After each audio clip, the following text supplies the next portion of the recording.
안녕하세요. 오늘 여러분과 함께 살펴볼 자료는 최근 한국 보험 시장의 다양한 소식들을 담은 뉴스 기사 10가지입니다. 보험 계약 문제부터 상품의 진화, 또 새로운 규제와 시장의 큰 흐름까지 알아두면 도움이 될 내용들이 많습니다. 복잡한 보험 소식들 속에서 여러분의 시각에서 꼭 필요한 핵심 정보, 그리고 그 의미를 명확하게 짚어보는 시간을 갖겠습니다.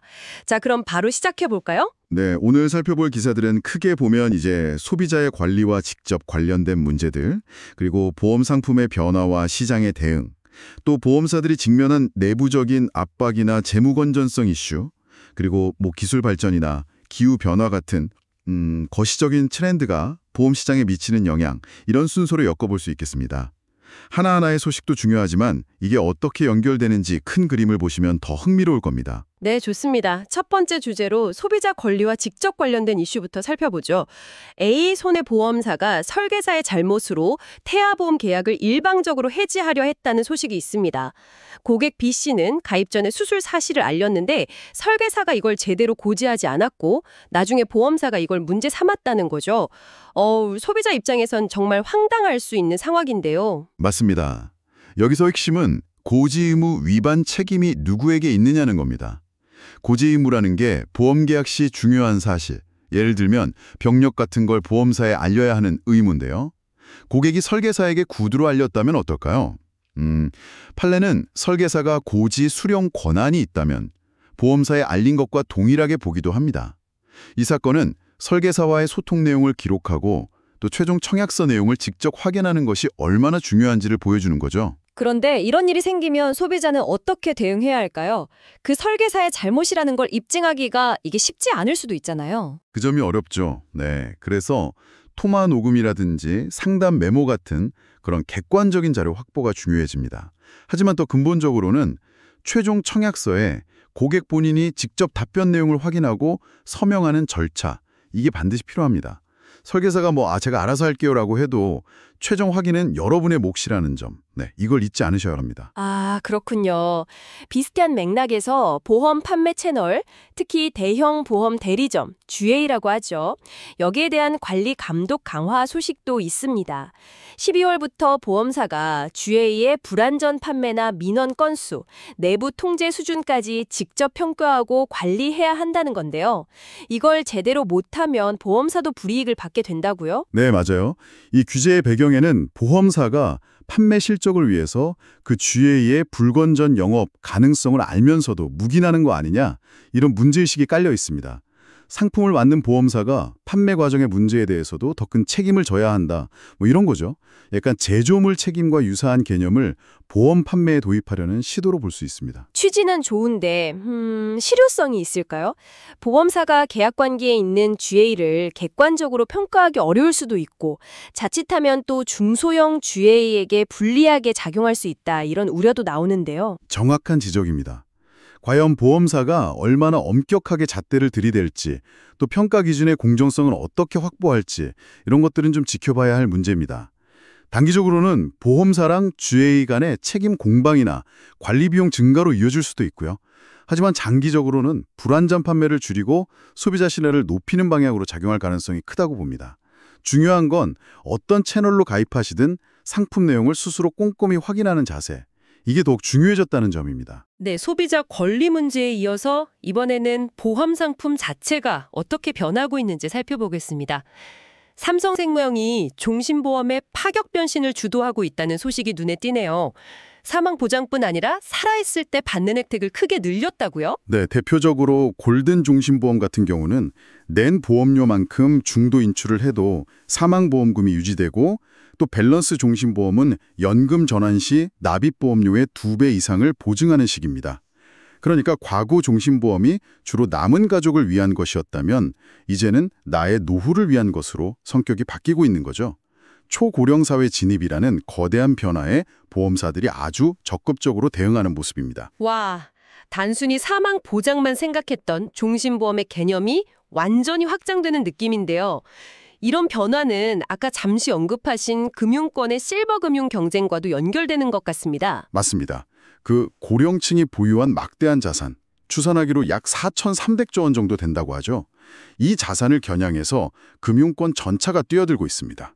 주요 금융그룹들이 고령층 특화 건강관리나 요양사업, 자산관리, 유언대용 심박 같은 다양한 서비스를 내놓고 있죠.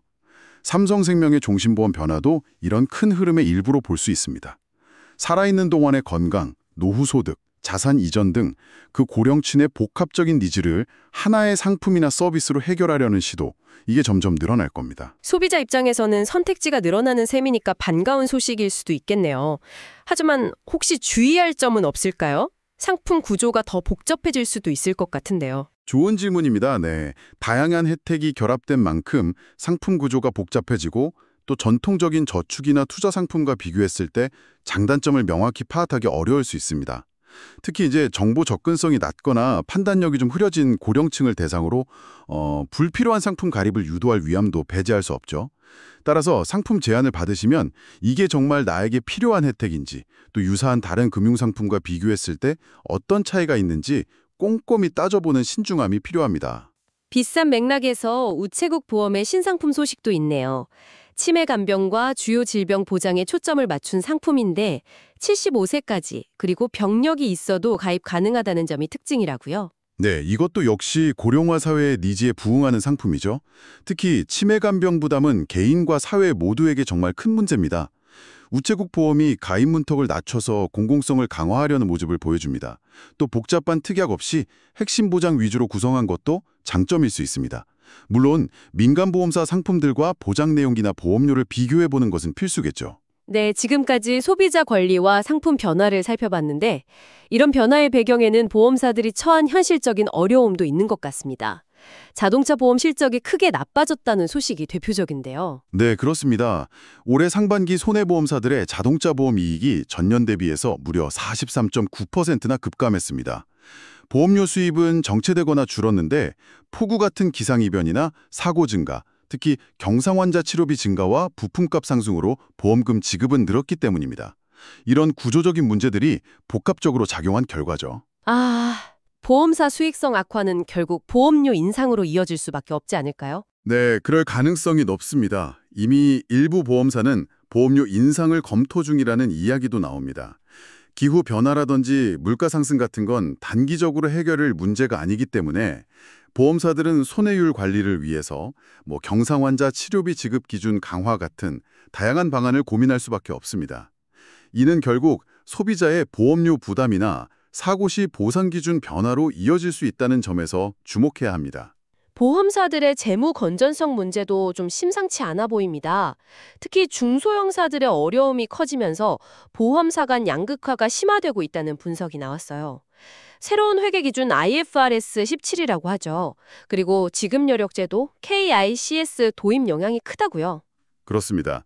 IFRS 17은 보험 부채를 시가로 평가하고 KICS는 보험사가 예상되는 미래의 보험금 지급 요구에 얼마나 충분한 자기 자본을 갖추고 있는지를 더 엄격하게 따지는 제도입니다.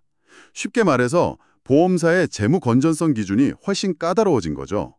금리 변동성까지 커지면서 자본 관리가 더욱 중요해졌는데 대형사들은 자본 확충이나 관리 시스템 면에서 유리하지만 중소형사들은 어려움을 겪고 있습니다. 이런 양극화가 심해지면 어떤 결과로 이어질 수 있을까요?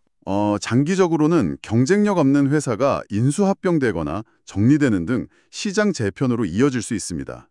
경쟁이 줄어들면 소비자 선택의 폭이 좁아지거나 또 우량 회사들의 가격 결정력이 커져서 보험료 인상 요인이 될 수도 있습니다. 여러분이 가입한 보험사의 재무 건전성은 장기 계약의 안정성을 위해 매우 중요합니다. 물론 건전한 경쟁 환경 역시 소비자에게 필요하다는 점도 기억해야 합니다. 재무 건전성 관련해서 삼성생명을 포함한 생명보험사들의 과거 회계 처리 방식에 제동이 걸렸다는 소식도 있습니다. 일탈 회계라고 불리던데 이게 구체적으로 어떤 문제였고 소비자에게는 어떤 영향이 있을 수 있나요? 핵심은 간단합니다. 과거에 판매했던 유배당 보험 계약자에게 미래에 돌려줘야 할 배당 재원을 회계장부에 어떻게 기록할 거냐 이 문제인데요. 새로운 회계 기준 IFRS 17은 이런 미래의 지급 의무를 현재 시점의 빚, 즉 부채로 인식하라고 요구합니다. 그런데 일부 보험사들이 과거 관행에 따라서 이걸 회사 자산, 그러니까 자본의 일부처럼 처리해왔고 금융감독원이 이걸 더 이상 허용하지 않겠다는 겁니다. 아, 그럼 보험사 입장에서는 부채가 늘어나고 자본이 줄어드는 효과가 있겠군요. 재무 건전성 지표에 바로 영향을 미치겠는데요. 정확합니다. KICS 같은 지급 여력 비율 산정에도 영향을 미치게 됩니다. 소비자 입장에서는 특히 과거 유배당 보험 가입자시라면 이 문제가 향후 실제로 받게 될 배당금 규모에 영향을 줄 수도 있습니다. 또한 대형 보험사의 회계 투명성과 재무 건전성에 대한 감독 당국과 시장의 감시가 강화되고 있다는 점을 보여주는 사례이기도 합니다. 네. 시정 상황과 규제 변화 등 내부적인 요인 외에 기술 발전 같은 외부 요인도 보험 시장에 큰 영향을 미치고 있는 것 같습니다. 서버린 AI, 국민평가 사이트가 오픈한다는 소식이 속미로운데요. 국민들이 직접 AI를 평가한다고요? 네, 그 sobai.kr이라는 사이트인데요. 보험연수원 등이 주도해서 국내에서 개발 중인 AI 모델들을 국민들이 직접 사용해보고 평가하는 프로젝트입니다. 핵심은 소버린 AI, 즉 한국어와 한국 문화, 그 맥락을 잘 이해하는 우리 고유의 AI 주권을 확보하자는 데 있습니다. 국민 참여를 통해서 AI 성능을 개선하고 관련 정책 수립에도 반영하겠다는 취지죠. 근데 보험연수원이 왜 이런 프로젝트를 주도하는 건가요? 보험과는 어떤 관련이 있을까요? 장기적으로 이렇게 개발된 한국형 AI는 보험 산업 곳곳에 활용될 수 있습니다. 고객 상담 챗봇이라든지 보험금 지급 심사 보조, 언더라이팅, 그러니까 가입 심사죠. 그리고 맞춤형 상품 개발 등 적용 분야는 정말 무궁무진합니다. AI 기술이 미래 보험 산업의 경쟁력을 좌우할 핵심 요소가 될 것이기 때문에 선제적으로 기술 개발과 데이터 확보에 나서는 것으로 볼 수 있습니다.